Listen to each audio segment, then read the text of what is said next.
It all started with a no. Not a loud one. Not cruel. Just soft. Certain. Final. And somehow, that quiet word echoed louder than anything else ever had. I used to think I was chasing a person. His name was Kale. Or maybe it doesn't matter what his name was. What mattered was what he represented. When he said no, it didn't just close a door. It created a space. A gap. A question mark that refused to disappear. I told myself I was fine. That rejection was normal. That I would move on like any rational adult would. But something inside me had already locked onto the absence. That's the strange thing about us. We don't obsess over what we have. We obsess over what slips through our fingers. The human brain is fascinating that way. When something is uncertain, almost ours but not quite, our dopamine system lights up. People think dopamine is about pleasure. It's not. It's about pursuit. It's about anticipation. It's about the maybe. And Kale became my maybe. Not because he was perfect. He wasn't. Not because he was the only one. He wasn't. But because he said no. Because he stepped back. Because he created distance. Distance is magnetic. I started replaying conversations in my head. Reanalyzing his tone. The timing. The pauses.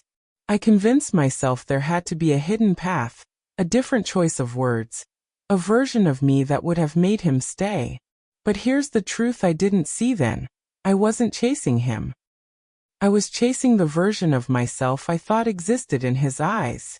With him, I felt expanded, chosen, seen in a specific light. And when he withdrew, it felt like that version of me disappeared too. So I ran. Not toward him exactly, but toward improvement, toward transformation, toward becoming someone undeniable. I worked longer hours. I exercised harder. I poured myself into projects I had once only dreamed about. Every achievement carried a quiet, unspoken whisper. See? I am worth choosing. And the more I chased, the more momentum I felt. There's an evolutionary root to this. Thousands of years ago, our survival depended on pursuit. Hunting. Gathering. Exploring. The ones who stopped moving didn't last long. So our brains evolved to reward forward motion. Standing still feels like danger. So when something or someone creates a gap, our system interprets it as a problem to solve. But here's where it gets complicated. The brain doesn't distinguish very well between survival and symbolism. A missed meal and a missed opportunity can trigger similar circuits. A lost tribe member and a lost lover can feel equally urgent in the body. That urgency becomes fuel. At first, it feels like longing, then ambition, then obsession. And sometimes, if you're not careful, it becomes identity. For a while, my identity was the chase. Every time I saw him laughing with someone else, something tightened in my chest. Not because I wanted to take her place, but because it confirmed the story I feared. That I wasn't enough. Scarcity sharpens desire. The less available something is, the more valuable it appears. Psychologists call it the scarcity effect. Marketers use it to sell products. But in relationships, it can quietly distort reality. The unavailable becomes extraordinary. The distant becomes divine. I placed him on a pedestal he never asked to stand on. And the higher he stood, the harder I felt I had to climb. But something unexpected happened along the way.